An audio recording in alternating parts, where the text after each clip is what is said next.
예, 조희대 대법원장에 대한 여권의 압박이 갈수록 수위를 높여가고 있고, 특히나 지금 뭐 그 근거가 된 그 녹취록이라는 것이 사실 제대로 된 녹취록인 것인지조차도 지금 의심받고 있는 상황이거든요. 그렇기 때문에 저는 이 부분을 우리 국민들께서 세밀하게 들여다보고 판단하셔야 될 것이다, 이렇게 보고 있습니다.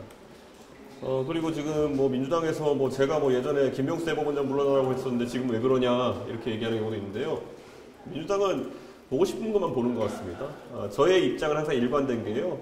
사법부의 독립성을 강조하는 겁니다. 그런데 그 당시에 김명수 대법원장이 사실 정권의 신여라는 지적을 계속 받아왔었고, 그렇기 때문에 그에 대해서 비판하는 것이 그 당시 야당의 입장으로서 당연한 것이고요. 지금도 야당의 입장에서 정권이 사법부를 장악하려고 하는 시도에 반대하는 것이 뭐 일관된 입장입니다. 그렇기 때문에 애쓰지 말고, 제 생각에는 지금 조희대 대법원장에 대해서 수단과 방법을 가리지 않고 물러나게 하려는 시도 자체가 얼마나 잘못된 것인지 깨달았으면 좋겠습니다.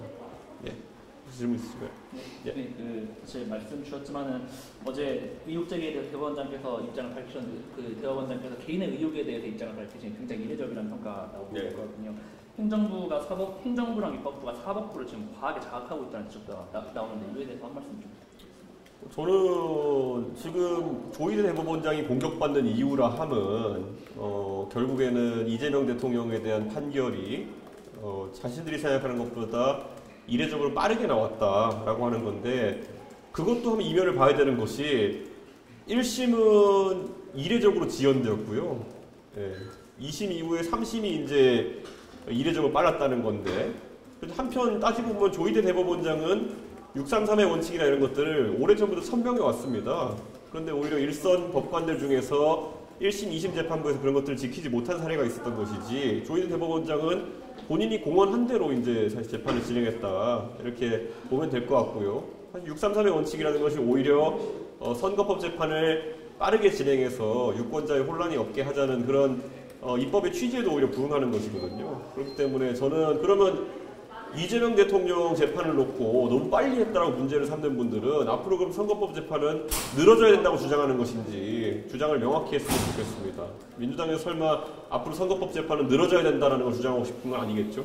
그러니까 저는 조희대 대법원장에 대한, 그리고 이 공격이라고 하는 것이 도대체 제보자가 누군지도 알지 못한 상황 속에서 민주당의 나름 지위가 있는 사람들이 볼 때까지 달려드는 모습 보면서 도대체 뭐냐, 이런 생각을 하게 됩니다.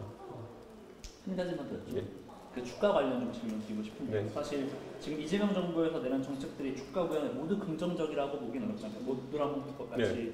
그런데도 이제 주가가 일단은 상승 중이고, 그런데 오늘도 이제 코스피 5천을 치면서 표면적으로 증권 임원진 만나서 5천을 가겠다고는 하는데, 좀 이런 대통령의 행보에 대해서 좀 어떻게 보시면 좋은 건가요?